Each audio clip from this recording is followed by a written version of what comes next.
నమస్తే వార్తలకి స్వాగతం. వివరాల్లోకి వెళితే డిప్యూటీ సీఎం పవన్ కళ్యాణ్ సన్నిహితుడు Janasena party program committee chairman Kalyanam Siva Srinivasarao Andhra Pradesh state police housing corporation chairman గా ప్రమాణ స్వీకారం మంగళగిరిలోని డీజీపీ కార్యాలయం పక్కన ఉన్న ప్రైమ్ హిల్ క్రైస్ట్ లో ఏపీఎస్పీ హెచ్ఎస్సీఎల్ కార్యాలయంలో సోమవారం నాడు అట్టహాసంగా జరిగింది. కార్యాలయ పరిసర ప్రాంతాలతో పాటు జిల్లా వ్యాప్తంగా హోర్డింగ్లు, బ్యానర్లతో అభిమానులు చేసిన సందడి ఆకాశాన్ని తాకింది. ముందుగా కుటుంబ సభ్యుల సమక్షంలో పూజా కార్యక్రమాలు నిర్వహించి హోంమంత్రి Anitha, MLC Haribabu, AP MS ITC chairman Chillapalli Srinivasarao, ఇతర ప్రముఖుల సమక్షంలో జరిగిన ప్రమాణ స్వీకారోత్సవాన్ని తన తనయుడు అమెరికా నుంచి వీడియో కాన్ఫరెన్స్ లో వీక్షించడం పలువురిని విశేషంగా ఆకర్షించింది. ఈ సందర్భంగా ప్రముఖులు శ్రీ కళ్యాణం శివ శ్రీనివాసరావు గారికి హృదయపూర్వక అభినందనలు తెలియజేస్తూ వారి సేవలు రాష్ట్రాభివృద్ధికి మరింత దోహదపడాలని ఆకాంక్షిస్తున్నామని తెలిపారు. ఈ కార్యక్రమంలో జనసేన పార్టీ నాయకులు జొన్న రాజేష్, శవాకుల కోటేష్ బాబు, చిట్టెం అవినాష్, అంబటి తిరుపతిరావు, బడే కోమలితో పాటు వేలాది మంది జనశ్రేణులు, కూటమి నేతలు పాల్గొన్నారు. మోడల్ పోలీస్ స్టేషన్స్ అనే పదం మీరు ఎప్పుడు విని ఉంటారు చెప్పండి, కదా? కాబట్టి మధ్యలో 5 సంవత్సరాలు గ్యాప్ వచ్చింది. మేము 2014 నుంచి 19 వరకు model police stations pilot project కింద చాలా పోలీస్ స్టేషన్ కట్టాం. హౌసింగ్ కార్పొరేషన్ వల్లే కట్టారు. ఎందుకంటే మమ్మల్ని అప్పుడు అపోజిషన్లో ఉన్నప్పుడు మమ్మల్ని తీసుకెళ్లి జైల్లో పెట్టిన చేపు రోడ్ పోలీస్ స్టేషన్ లాంటి మోడల్ పోలీస్ స్టేషన్ లేదు. మేము చూసాం అవన్నీ వెళ్ళి. అప్పుడు మేము అనుకున్నాం అనమాట, మేము కట్టిన పోలీస్ స్టేషన్స్లో మమ్మల్ని తీసుకొచ్చి కూర్చోబెట్టారు. కాబట్టి మళ్ళీ మేము వచ్చిన తర్వాత మోడల్ పోలీస్ స్టేషన్స్ కట్టాలి అనుకున్నాం. మళ్ళీ మేమేంటంటే ఒక ఇయర్లీ ప్లాన్ వేసుకుంటాం. ఒక జాబ్ చార్ట్ లాగా ఎలాగైతే ఉంటుందో అలాగే ఒక ఇయర్లీ క్యాలెండర్ పెట్టుకుంటాం. ఈ టైప్ ఇక్కడ ఇవి ముందు రెడీగా చేయాలి అలాగే చేసుకుంటాం. అలా ఒక ప్లాన్ ప్రకారం number of construction DGP office కానీ, టెక్ పార్క్ కానీ, తర్వాత కొన్ని యూనివర్సిటీస్ కానీ, పోలీస్ స్టేషన్స్ కానీ ఇవన్నీ కూడా కన్స్ట్రక్షన్ చేశారు. మేడం గారు చెప్పినట్టు తర్వాత 5 years గ్యాప్ తర్వాత ఏంటంటే మధ్యలో ఎక్కడ కూడా డెవలప్మెంట్స్ అనేవి జరగలేదు. ఇప్పుడు మళ్ళా కూటమి ప్రభుత్వం వచ్చింది కాబట్టి రాబోయే రోజుల్లో సుమారు దగ్గర 1200 కోట్ల దాకా వర్క్స్ రెడీగా ఉన్నాయి. ఆ వర్క్స్ అన్ని మనం ఫుల్ఫిల్ చేసి ఈ 2 years లో నిన్న సిస్టర్ని కలిసినప్పుడు అదే అడిగాను, కుర్చీలో కూర్చోవడం కాదు, 2 సంవత్సరాలు ఉండటం కాదు, ఈ 2 years లో కూడా మన మార్క్ అనేది చూపించాలి. పోలీసు వ్యవస్థలో మనం ఎన్ని వర్క్ చేయగలుగుతామో చూపించాలి. నాకు మీరు సహకరించాలని చెప్పి నేను కోరాను. దానికి మేడం కూడా యాక్సెప్ట్ చేశారు. అలానే రేపు జరగబోయే ఈ వర్క్స్ అన్నిటికి కూడా మన ముఖ్యమంత్రి గారు నారా చంద్రబాబు నాయుడు గారు, అలానే ఉప ముఖ్యమంత్రి వర్యులు పవన్ కళ్యాణ్ గారు, మన గౌరవ హోమ్ మినిస్టర్ గారు అనిత గారు, తర్వాత సిబ్బంది ఏదైతే ఈ పోలీస్ హౌసింగ్ కార్పొరేషన్లో ఉన్న ముఖ్యమైన సిబ్బంది ఉందో వాళ్ళందరి సహకారంతో తప్పకుండా నేను ఎటువంటి చిన్న తప్పు చేయకుండా డెఫినెట్గా నేను అనుకుంటూ టార్గెట్ 2 సంవత్సరాలు పూర్తి చేస్తానని మీ యొక్క సహకారం కూడా కావాలని చెప్పేసి మీ అందరి సమక్షాన్ని కోరుకుంటున్నాను. కేంద్ర రైల్వే, సమాచార, ప్రసార, ఎలక్ట్రానిక్స్, ఐటీ శాఖల మంత్రి అశ్విని వైష్ణవ్ తో రాష్ట్ర విద్య, ఐటీ శాఖల మంత్రి నారా లోకేష్ న్యూఢిల్లీలో సమావేశమయ్యారు. ఈ సందర్భంగా పలు ప్రాజెక్టులపై చర్చించారు. రాష్ట్రంలో నైపుణ్య గణన కోసం అత్యాధునిక ఏఐ టెక్నాలజీతో రూపొందించిన నైపుణ్యం పోర్టల్ గురించి కేంద్ర మంత్రి అశ్విని వైష్ణవ్ కు వివరించారు.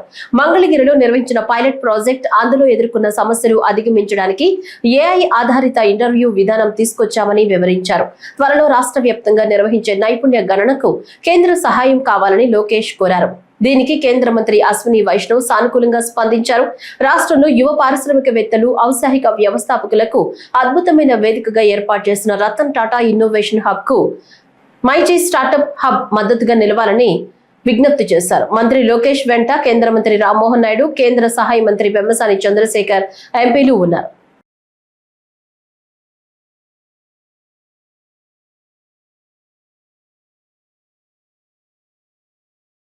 ఇంద్రకీలాద్రిపై వెలసిన కనకదుర్గమ్మ సన్నిధిలో భవానీ దీక్ష విరమణలు చివరి రోజుకు చేరుకున్నాయి.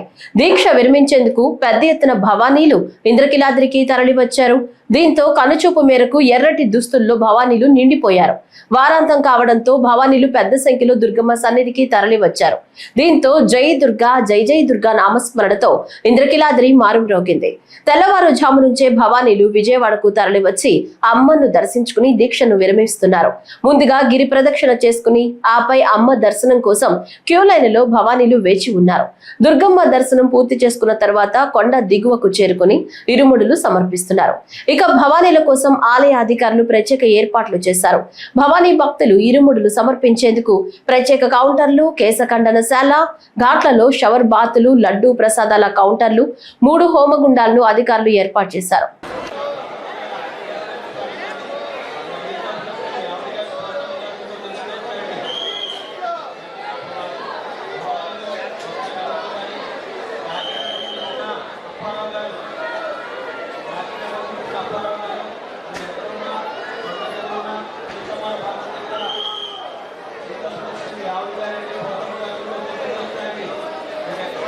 ఇంద్రకీలాద్రిపై కొలువైన శ్రీ దుర్గా మల్లేశ్వర స్వామి వార్ల దేవస్థానంలో అత్యంత వైభవంగా జరిగిన భవానీ దీక్షల విరమణ కార్యక్రమాలు 5వ రోజు పూర్ణాహుతితో దిగ్విజయంగా ముగిశాయి.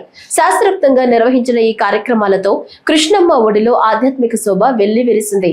దేవస్థానం స్థానాచార్యులు శ్రీ శివప్రసాద్, ప్రధాన అర్చకులు దుర్గా ప్రసాద్ మరియు ఇతర వైదిక కమిటీ సభ్యుల పర్యవేక్షణలో పాత యాగశాలలో పూర్ణాహుతి కార్యక్రమం నిర్వహించబడింది. ఉప ప్రధాన అర్చకులు, ముఖ్య అర్చకులు శాస్త్రం ప్రకారం పూజా కార్యక్రమాలు నిర్వహించారు. దీంతో భవానీ దీక్షలు శుభప్రదంగా ముగిశాయి.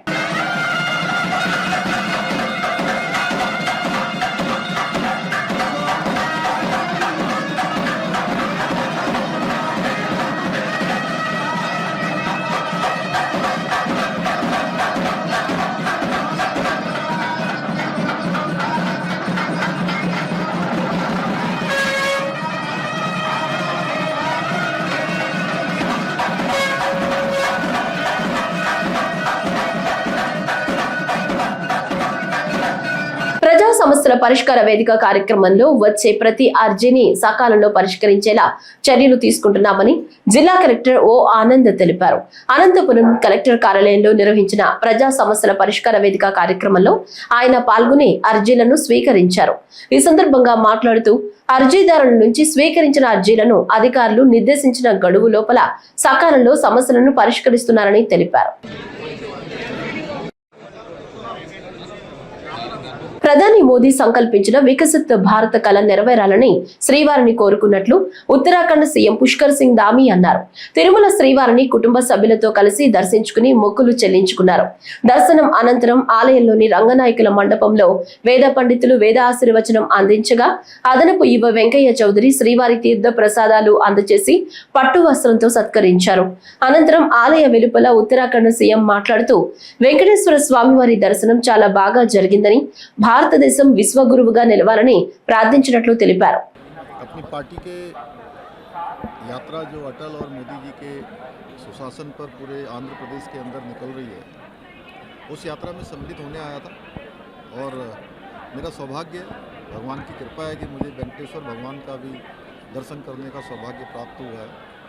मैंने सभी की समृद्धि के लिए, सभी के स्वस्थ रहने के लिए, सबके सुख रहने के लिए भगवान से प्रार्थना की है और हमारे प्रधानमंत्री श्री नरेंद्र मोदी जी के नेतृत्व में जो विकसित भारत का संकल्प हो, वो विकसित भारत का संकल्प जल्दी से सिद्धि तक पहुँचे और भारत विश्व का नेतृत्व करने वाला भारत बने, भारत दुनिया का अग्रणी देश बने और देवभूमि उत्तराखंड का और यहाँ का, क्योंकि वो देवभूमि है, जहाँ वहाँ बद्रीनाथ, केदारनाथ, चार धाम, यमुनोत्री, गंगोत्री, आदि कैलाश, हेमकुंड साहब पवित्र स्थान है, वहीं आज यहाँ पर आकर अद्भुत यहाँ दर्शन हुए, भगवान का आशीर्वाद मिला। निश्चित रूप से एक अलौकिक ऊर्जा का यहाँ से हम सबको आशीर्वाद प्राप्त होता है और ऊर्जा हमारे सभी कामों जो हम समाज के क्षेत्र में काम करते हैं उसमें बहुत बड़ा हमको प्रेरणा का कारण बनती है, हमारा हमको प्रोत्साहित करती है, ऊर्जा देती है, आगे बढ़ने के लिए हमेशा प्रेरित करती है। అమరజీవి పొట్టి శ్రీరాములు కృషితోనే దేశంలో అనేక భాషా ప్రయుక్త రాష్ట్రాలు ఏర్పాటయ్యాయని రాష్ట్ర మంత్రి టీజీ భరత్ అన్నారు. పొట్టి శ్రీరాములు 73వ వర్ధంతి సందర్భంగా చిన్న అమ్మవారి శాల వద్ద ఉన్న పొట్టి శ్రీరాములు విగ్రహానికి మంత్రి టీజీ భరత్, జిల్లా కలెక్టర్ డాక్టర్ ఏ శ్రీ అధికారులు పూలమాలలు వేసి నివాళులర్పించారు. ఈ సందర్భంగా మంత్రి మాట్లాడుతూ పొట్టి శ్రీరాములు జీవితాన్ని అందరూ ఆదర్శంగా తీసుకోవాలన్నారు. రాష్ట్రంలో పొట్టి శ్రీరాములు జయంతి, వర్ధంతి వేడుకలను అధికారికంగా ప్రకటించిన ఘనత తెలుగుదేశం పార్టీకే దక్కిందని మంత్రి తెలిపారు. అమరావతిలో ఏర్పాటు చేస్తున్న పొట్టి శ్రీరాములు విగ్రహం కోసం తన సొంత నిధులు ₹1 కోటి ఇస్తున్నట్లు టీజీ భరత్ ప్రకటించారు. జిల్లాలో పొట్టి శ్రీరాములు గారి వర్ధంతి ఉత్సవాలు చేసుకుంటూ ఉన్నాము. ముఖ్యంగా ఆయన త్యాగం వల్ల మనకి ఏపీ రాష్ట్రం అనేది వచ్చింది. సో దానికి ఆదర్శంగా ఆయన జీవితాన్ని తీసుకొని అందరూ కూడా తన వంతు సాయం చేసి అంత సొసైటీ అంతా డెవలప్ చేయడానికి కృషి చేయాలని చెప్పి కోరుకుంటున్నాను. Thank you. కానీ జయంతి కానీ అఫీషియల్ ప్రోగ్రామ్స్గా డిక్లేర్ చేసింది ఎవరంటే మన తెలుగుదేశం పార్టీ. మన ప్రభుత్వం ఎన్డీఏ ప్రభుత్వం వచ్చిన తర్వాత అఫీషియల్ ప్రోగ్రామ్ చేయాలా. ఎందుకంటే ఆయన చేసిన సాక్రిఫైస్ అండి, నాట్ ఏ జోక్. ఈరోజు ఎవరు వాళ్ళ రాష్ట్రాలు ఉన్నాయి అంటే తెలుగు వాళ్ళు మాట్లాడే వాళ్ళకి ఒక రాష్ట్రం, తమిళ్ వాళ్ళకి ఒక రాష్ట్రం, మరాఠీస్ ఇట్లాంటివన్నీ ఏర్పడిండేది main reason because of Potti Sriramulu గారు. ఆయన కానీ ఆ రోజు ఆలోచన చేయకుండా అంటే ఒక ఆలోచన అంటే ఒకే ఒక మనిషి ఆలోచన చేసింది, ఒక స్ఫూర్తి తెచ్చి ఆయన ఆంధ్రప్రదేశ్ తెలుగు వాళ్ళందరూ కూడా ఒక చోటు ఉండాలా, ఒక రాష్ట్రం ఉండాలా అని చెప్పి ఆయన త్యాగం చేయడంతో చాలా రాష్ట్రాలు దాని తర్వాత లాంగ్వేజ్ స్పీకింగ్వి రాష్ట్రాలు ఏర్పడడం జరిగిందనమాట. సో ఆయన అంటే ఒక పట్టుదల ఉంది అంటే, ఒక మంచి ఆలోచన ఉందంటే ఒక మనిషి ఎంతైనా చేయగలుగుతారు అనేది ఒక ఎగ్జాంపుల్ పొట్టి శ్రీరాములు గారు.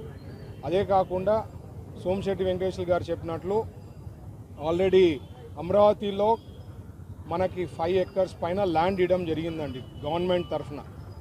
అది వాల్యూనే దాదాపు నాకు తెలిసి మినిమం టు మినిమం వేసుకున్న 50 కోట్లు. మనకి ఆల్రెడీ డోనర్స్ కానీ ఇవందరూ కూడా మనకి సహకారాలు అందిస్తున్నారు. సోమిశెట్టి వెంకటేశ్వర గారు చెప్పినట్లు ఎక్కడైనా మనకి ఇంకా తక్కువ లోటు బడ్జెట్ ఏమన్నా అయింది అంటే ఖచ్చితంగా చంద్రబాబు గారి దృష్టికి తీసుకుపోయి కంప్లీట్ చేసే దిశలో పనిచేస్తామని చెప్పి నేను చెప్పడం జరుగుతోంది. పెనగంచిప్రోలు గ్రామంలో వేంచేసి ఉన్న శ్రీ గోపయ్య సమేత తిరుపతమ్మ అమ్మవారి దేవస్థానంలో నేటి నుంచి 5 రోజులు మాలధారణ జరగనున్నట్లు ఆలయ అధికారులు తెలిపారు. మాలధారణ ధరించేందుకు తెలుగు 2 రాష్ట్రాలకు చెందిన భక్తులు పెద్ద ఎత్తున మాలధారణ స్వీకరిస్తున్నారు. ఆలయం అధికారులు భక్తులకు సౌకర్యాల వసతులు సమకూర్చినట్లు తెలిపారు.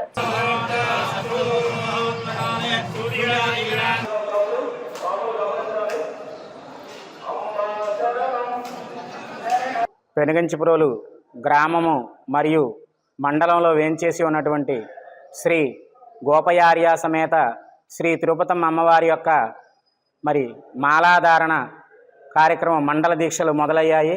మరి ఈరోజు 15/12/2025 సోమవారం నుంచి మరి 21/12/2025 వరకు ఈ యొక్క మండల దీక్ష మాలాధారణ కార్యక్రమం జరుగుతున్నది. మరి అమ్మవారి స్వామివారి యొక్క దీక్ష 1990లో మరి ప్రారంభమైంది. ఆ రోజు మరి 45 మందితో మొదలైనటువంటి ఆ రోజు అమ్మవారి యొక్క మాలాధారణ మరి నేటికి ఇప్పుడు చూసినట్లయితే మరి అమ్మవారి యొక్క మాల ధరించే స్వాములు 45,000 మంది పైగా మరి ఈ యొక్క మాల ధరించడం జరుగుతున్నది. దాదాపుగా ఒక 20,000 మంది మరి మన యొక్క ఈ యొక్క క్షేత్రంలో అమ్మవారి మాలాధారణ స్వీకరించడం జరుగుతున్నది. బయట మరి ఒక 20,000 మంది దాకా బయట వేసుకోవడం జరుగుతుంది మండల కేంద్రాల్లో. మరి అక్కడక్కడ మరి మాల వేసుకోవటం జరుగుతుంది. మరి అమ్మవారి యొక్క ఈ యొక్క మాలాధారణ ధరించినప్పుడు మరి ఆ యొక్క అనుభూతి ఏ విధంగా ఉంటుందంటే, మనం ఆ దీక్ష చేస్తున్నప్పుడు మరి అమ్మవారు స్వామివారు ఆ దీక్ష 40 రోజులు మన ఇంట్లోనే మనకి కనిపిస్తున్నట్టుగా మరి పీఠం దగ్గర రకరకాలుగా మనకి అర్థమవుతుంది. ఆ యొక్క మాలాధారణ ధరించినప్పుడు మనకి చెప్పలేనటువంటి అనుభూతి స్వామివారి అమ్మవారి ద్వారాగా మనకు కలుగుతుంది. మనం మాల వేసుకునేటప్పుడు ఎలాంటి పరిస్థితులు ఉన్నాయో మరి మాల ధరించిన తర్వాత అలాంటి కష్టమైన పరిస్థితులన్నీ కూడా తొలగిపోతాయి.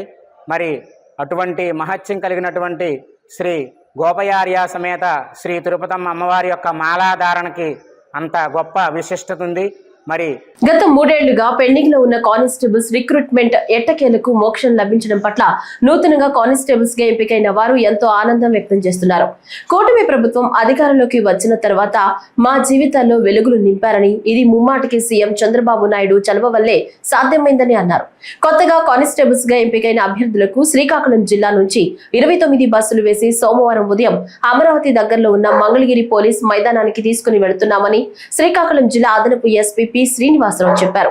శ్రీకాకుళం జిల్లా నుంచి 373 మంది ఎంపికయ్యారని, వారితో పాటు కుటుంబ సభ్యులను కూడా యువగళం ప్రోగ్రాం కు తీసుకుని వెళుతున్నామని చెప్పారు. ఈ నెల 16న సీఎం చంద్రబాబు నాయుడు, ఇతర మంత్రుల బృందం పోలీస్ అధికారుల చేతుల మీదుగా నియామక పత్రాలు అందజేస్తారని అదనపు ఎస్పీ స్పష్టం చేశారు. ఈ కార్యక్రమంలో Tekkali divisional police officer M Lakshmanarao, ఇతర పోలీస్ అధికారులు, సిబ్బంది పాల్గొన్నారు. రేపు యువగళం పేరుతో అక్కడ మంగళగిరి ఏపీఎస్పీ గ్రౌండ్స్ లో హాజరవుతారు. వాళ్ళకి మన రాష్ట్ర ఆనరబుల్ ముఖ్యమంత్రి గారు చేతుల మీదుగా వాళ్ళ అపాయింట్మెంట్ ఆర్డర్స్ తీసుకొని ఏ రకంగా శిక్షణ పొందాలి, సమాజానికి ఏ రకంగా ఉపయోగపడాలి అనేటువంటి దాని మీద కొన్ని ఇన్స్ట్రక్షన్స్ అక్కడ గౌరవ ముఖ్యమంత్రి వర్యులు వాళ్ళు ఇస్తారు. తీసుకున్న తర్వాత వాళ్ళ ట్రైనింగ్ సెంటర్లో 26 నుంచి వాళ్ళకి ట్రైనింగ్ అనేది సెలెక్ట్ అవుద్ది. వాళ్ళకి కొన్ని కిట్లు అవి ఇచ్చి ఈరోజు ఇప్పుడు ఇక్కడ నుంచి బస్సులు మొత్తం 29 బస్సులు మన జిల్లా నుంచి బయలుదేరుతున్నాయి. ఈ నవంబర్ 2022లోనే వచ్చిన ఈ నోటిఫికేషన్ లాస్ట్ 3 years నుంచి చాలా స్ట్రగుల్ అయ్యి ఎంత బాధపడి ఈ గవర్నమెంట్ వచ్చి 1 year లో కంప్లీట్ చేశారు. ఈ విధంగా మాకు ఇలా ఈ ప్రోగ్రామ్ కండక్ట్ చేసి మెమోస్ ఇప్పించి మీ ఇంత ఆనందాన్ని కలిగిస్తున్నారు. ఈ నోటిఫికేషన్ కోసం ఎన్నో కేసులు ఇవన్నీ లాస్ట్ గవర్నమెంట్ సాల్వ్ చేయలేకపోయినా ఈ గవర్నమెంట్ వచ్చిన 1 year లో సాల్వ్ చేసి మాకు ఇంత వేగంగా రిక్రూట్మెంట్ కంప్లీట్ చేసినందుకు చాలా చాలా ధన్యవాదాలు తెలియజేస్తున్నాం. గౌరవనీయులైన సీఎం గారికి ధన్యవాదాలు. 3.5 సంవత్సరాలు బట్టి ఈ ట్రైనింగ్ కొనసాగుతుంది. ట్రైనింగ్ అని, మెడికల్ అని 2.5 సంవత్సరాలు బట్టి నోటిఫికేషన్ వచ్చి ఇలా కంటిన్యూ అవుతూ ఉంది. ఈ రోజుకి ఇదే కాల్ లెటర్లు ఇచ్చి ప్రోగ్రామ్ పెట్టి మంగళగిరిలో మీటింగ్ అయిన తర్వాత మా ఎవరి బెడల్లో వారు ట్రైనింగ్ సెంటర్కి వెళ్ళి 21 రిపోర్టింగ్ చేసి 2 నుంచి ట్రైనింగ్ స్టార్ట్ చేస్తారు. మళ్ళీ మీటింగ్ వచ్చాక మళ్ళీ ఎవరు ఇంటికి వచ్చి మళ్ళీ వాళ్ళ మీటింగ్ మళ్ళీ వెళ్ళాలి.